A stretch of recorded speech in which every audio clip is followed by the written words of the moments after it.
Hello, welcome to How I World Build Cultures, otherwise known as culture building with Uluscri, by Uluscri, whatever. This is part of a series on how I world build. I will start with the normal disclaimer, which is you don't have to do any of this. I'm sharing this in the hopes that it might help someone or give some sort of inspiration, so that disclaimer out of the way. Another disclaimer, I could go into so much more detail on all of what I'm going to be talking about today, but this is just culture as a whole. Culture is a very broad and very deep topic. But anyways, I should probably define culture in the first place.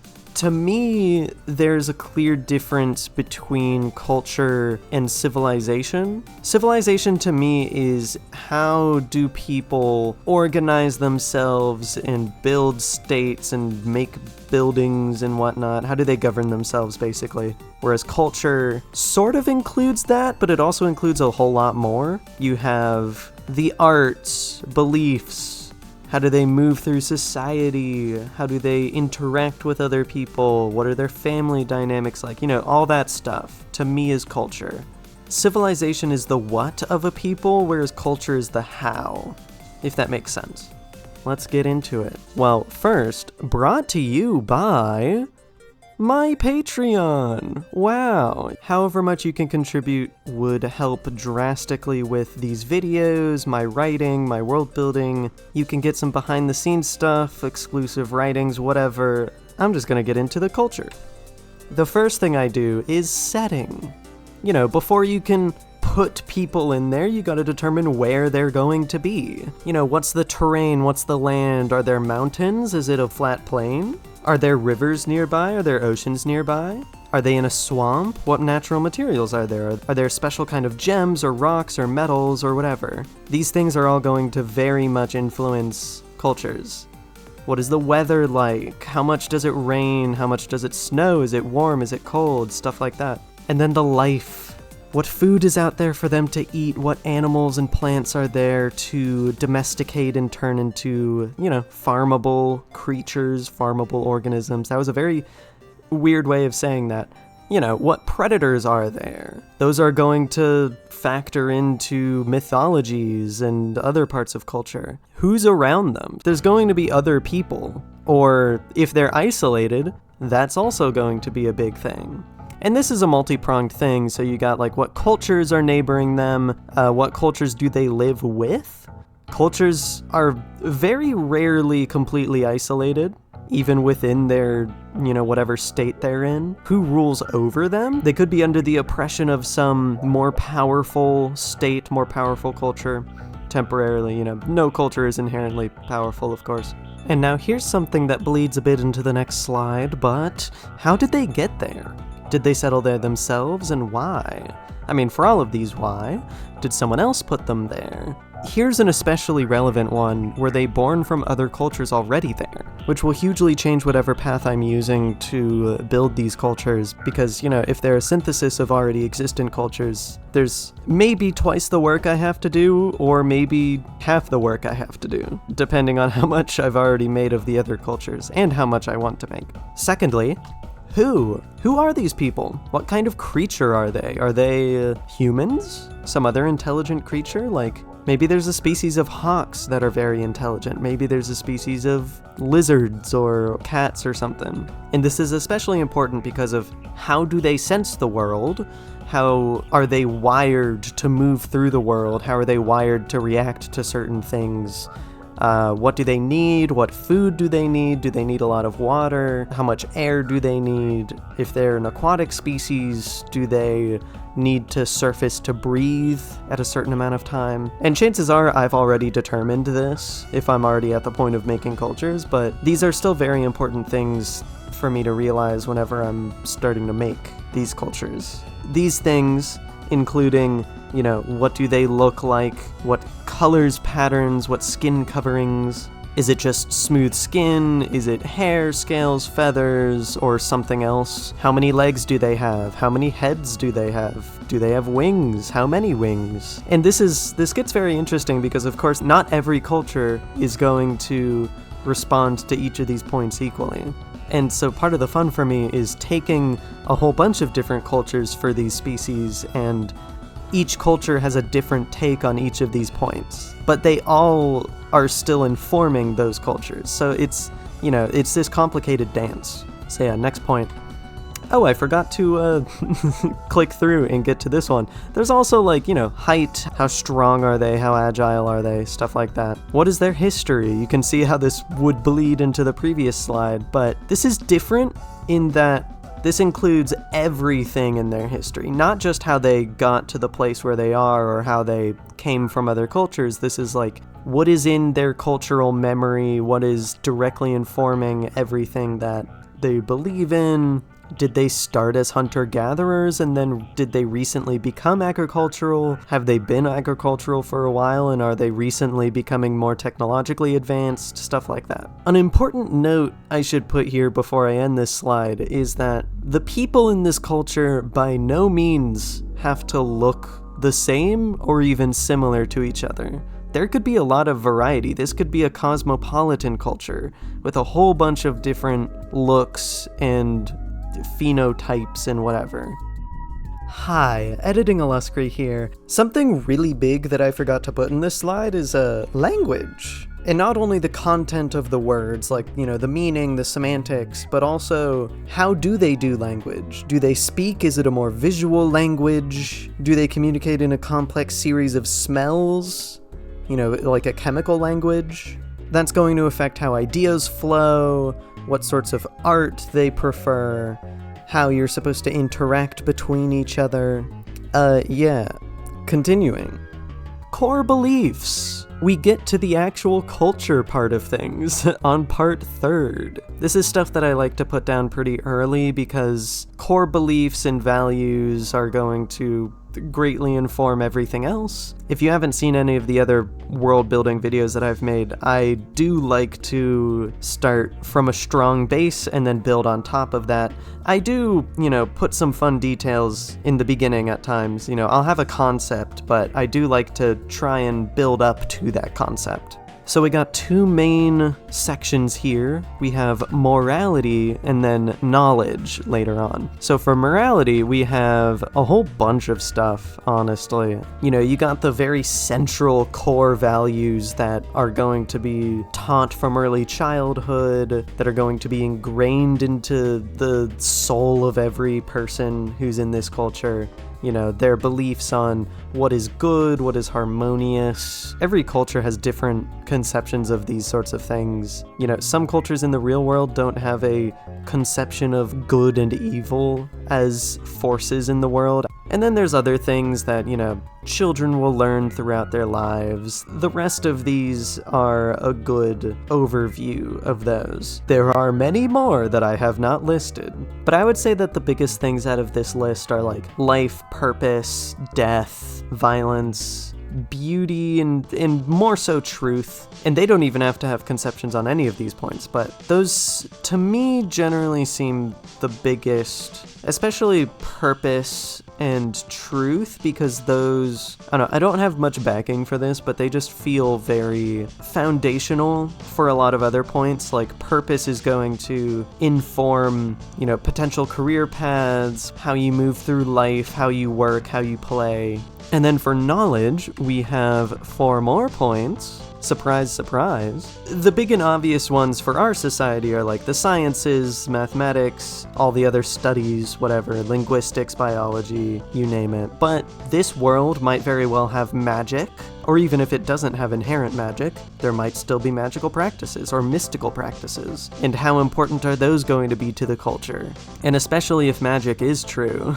Oh boy, that's going to change things a lot from our own world, from our own cultures. And then of course, religion is also a very big thing, and I don't put a whole lot of emphasis on this, but access to knowledge is also very important. How much does the average person know? That's going to determine how much of a power imbalance there is. For as you know, knowledge is power. Yeah, let's move on to the 4th, which is civilization itself. So we got, how do they organize themselves?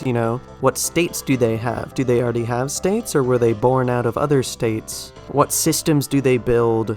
where do they put power? Do they prefer or tend to make dictatorships or democracies or oligarchies or plutocracies or some combination of all of those? Whatever.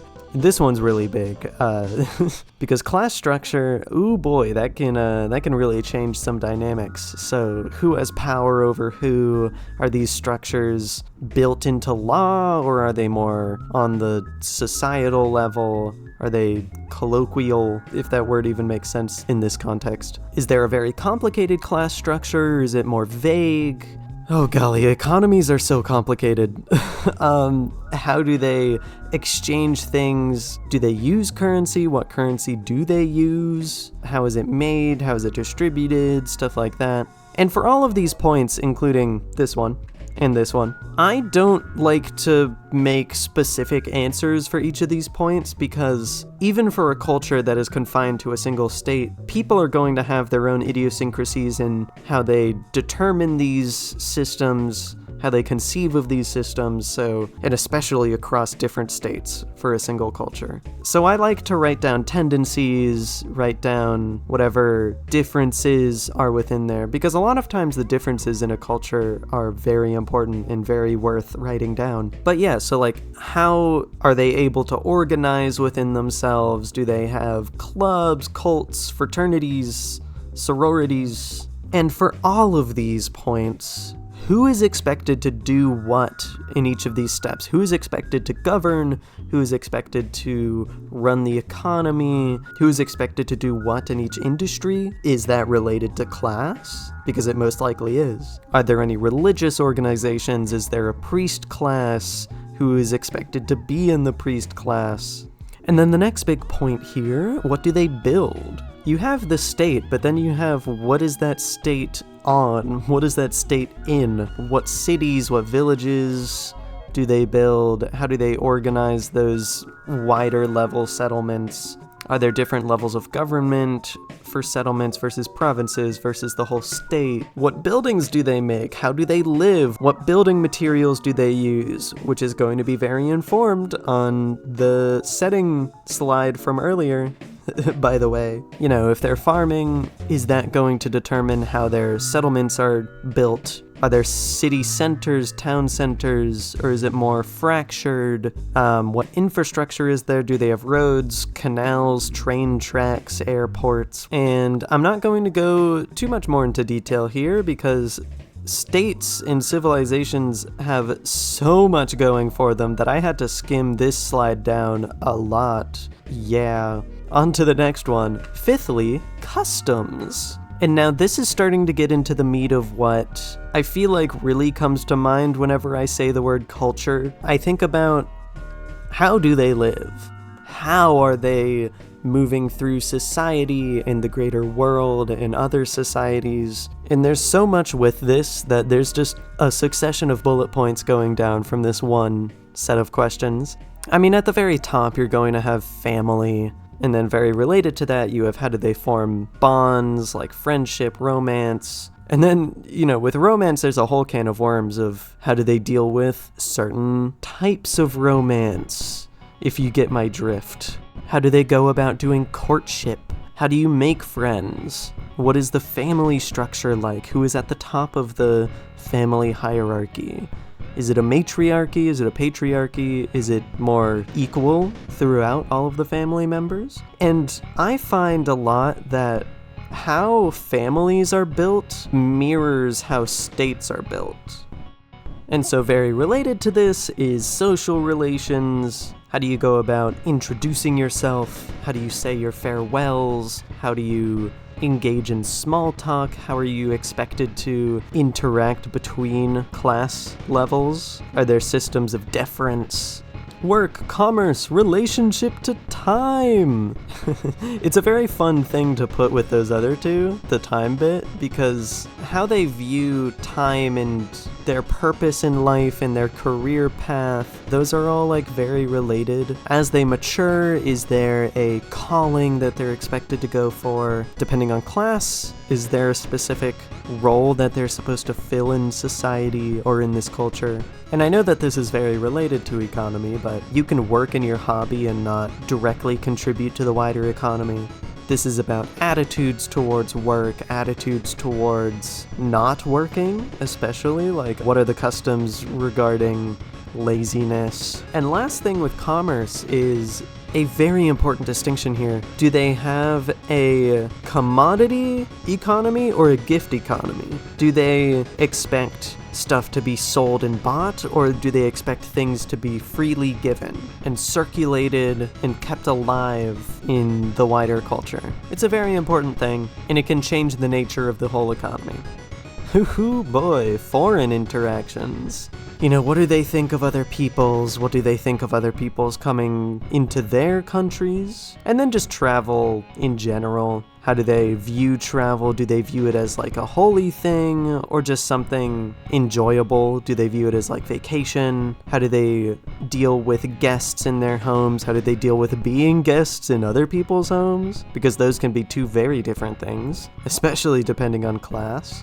You might be able to notice that class plays a very big role here with a lot of these things. Also, to go back a little bit, manners are so fun because a lot of times they're like very idiosyncratic and opaque to their original purpose. You know, sort of like a lot of traditions where a custom is made for some practical purpose, but then as time goes on, that practical purpose is forgotten or even unnecessary, and then there's no further explanation than this is how we've always done it, and thus a tradition is born.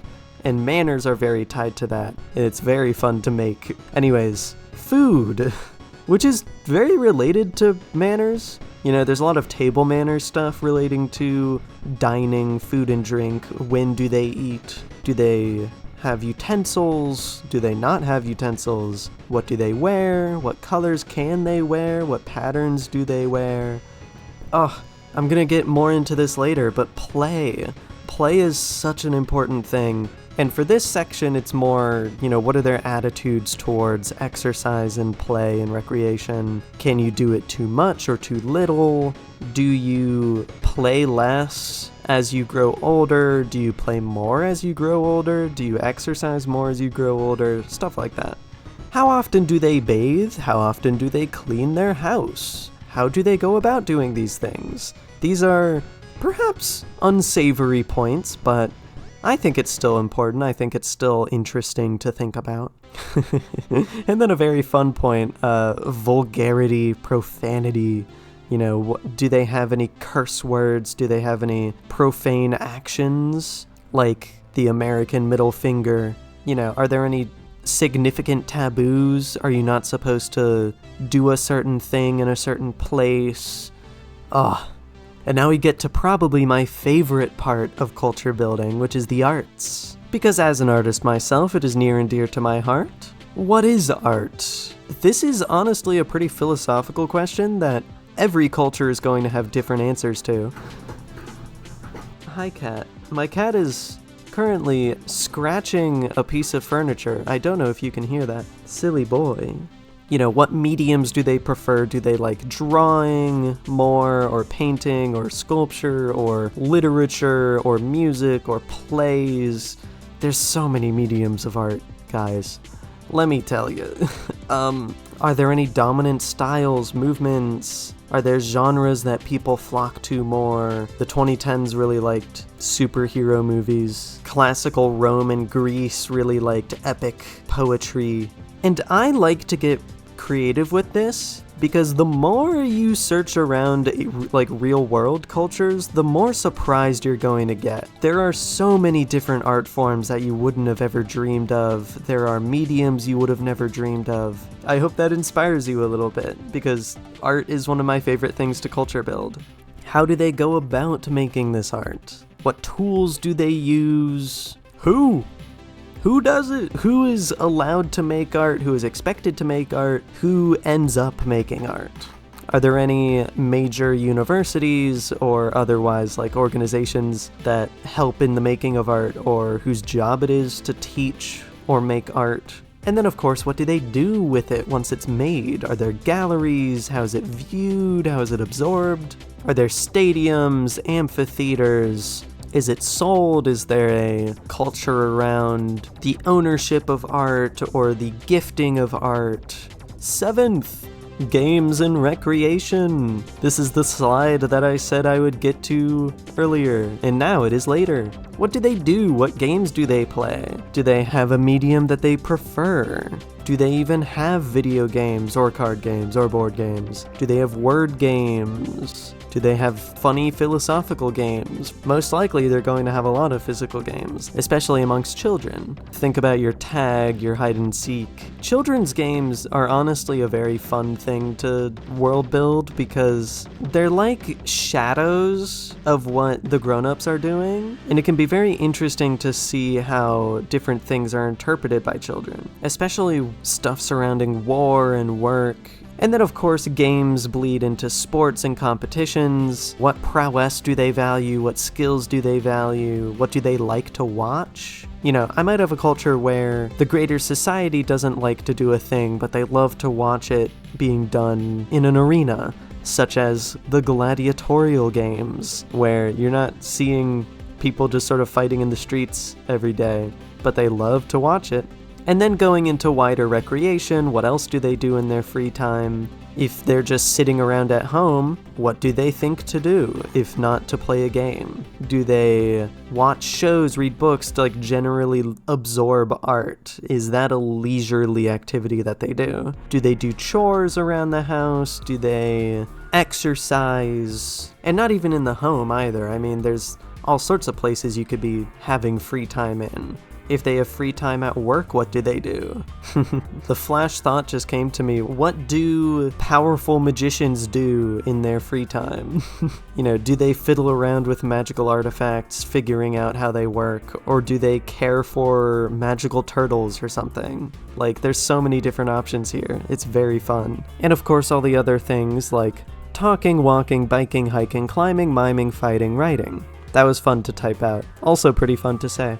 Final notes. Yeah, I mean, that's basically it for all of the major points. If you think of any other realms, do put them in the comments. I mean, generally put your thoughts on all these points in the comments. If there's anything important that you think I forgot, that would be very valuable. Or just include very interesting things that you've thought of for your cultures. I would love to hear them. I try to not make the values of the cultures I'm building exactly similar to an existing culture. I like to make things weird and strange. I know it's not a lot of other people's world building styles, but I don't know, it just really gets to me. I really like it for some reason. I like to think using those values as I create all the other stuff, as I build off that foundation. Getting in the headspace, it's a very good way to make details that feel true to these people. And something that I thought of as I was making this presentation that I haven't tried, but I should do more, is trying to live as that culture for like an hour or a day to test out what you've already world built, to see if the cultural details that you've made make sense for someone who lives like this and thinks like this. There will be a lot of silly stuff going on. You know, this is a thing that you hear a lot with creating languages. Whatever rules you think you have, there are going to be weird exceptions, weird edge cases, and the same, I think, applies to cultures as well. On the broader level, there are going to be customs that just don't seem to fit with their values, whether it's through that tradition stuff that I talked about earlier, or some other reason, some more like surface level modern reason, whatever it is. I find that irregularities can be some of the most interesting parts of cultures. Why do they think this weird thing that's different from everything else? Interrogating that can be very fun. And of course, there's going to be so many subcultures. Cultures are not homogeneous. No culture is homogeneous. No matter how authoritarian and top-down it is, there's going to be subcultures somewhere. Even within the ruling class, there are subcultures. And to what level those manifest or define themselves is up to the culture as a whole, is up to the wider culture. See what sort of countercultures there are out there. this is a big point. I always try to keep in mind that cultures are always changing and always taking things from other cultures and giving things to other cultures. It's very complex, it's very messy, and cultural exchange is going to cause a lot of those customs that don't seem to fit with other values. I already talked about this. I forgot that this was already a bullet point. Moving on. And yeah, so a parting message is to be creative, be weird, and have fun. It's art. Art should be creative, should be weird, should be fun. It's a wild, wacky, amazing time. You know, even if it's a very serious or depressing culture, you could still be creative with it. You could still put in all sorts of interesting twists. And yeah, there's no other slide after this. I should have made a ending slide. Actually, let me make an ending slide real quick. Alright, well I have my ending slide. I hope that you enjoyed this video. This is just a very fun, quick thing that I threw together, and I hope it was helpful. I hope it inspired some of y'all, and happy culture building. And of course, I should thank my patrons, Abaletian and Donny the Pony. Y'all are such a help and have my eternal gratitude. Again, Patreon is in the description, my website is in the description, my Discord is in the description. There's a lot of things in the description, believe it or not. There might even be an emailing list. I'm thinking of making one very soon because, honestly, subscribing, I mean, do that if you want to, but subscribing is so inconsistent, so if you want to hear about what I'm doing more regularly, more consistently, that would be the place to do it. I'm planning on making it soon, so it might be in the description by the time this video comes out. But I think this video has gone on long enough. If I remember anything else, I'll put it here. Okay, goodbye. I hope you have a good day. Farewell.